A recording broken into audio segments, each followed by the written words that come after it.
رب زدنی علما۔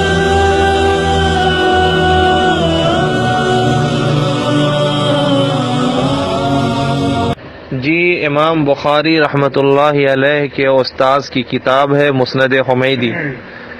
مسند حمیدی کا یہاں ایک ایک راوی ثقہ ہے۔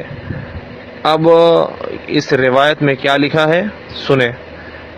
ایک ایک ثقہ راوی نقل کرتے ہیں کہ حضرت عبداللہ ابن عمر رضی اللہ تعالی عنہ نے سرکار دو عالم صلی اللہ علیہ وسلم کو نماز پڑھتے دیکھا۔ سرکار دو عالم صلی اللہ علیہ وسلم نے جب نماز شروع کی تو اپنے دونوں ہاتھوں کو اٹھایا، یعنی شروع نماز میں رفع یدین کیا۔ اس کے آگے کیا ہے؟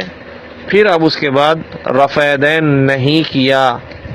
رکوع میں جانے کے ٹائم بھی رفع یدین نہیں کیا، رکوع سے اٹھ کر بھی رفع یدین نہیں کیا، سجدوں کے درمیان بھی رفع یدین نہیں کیا۔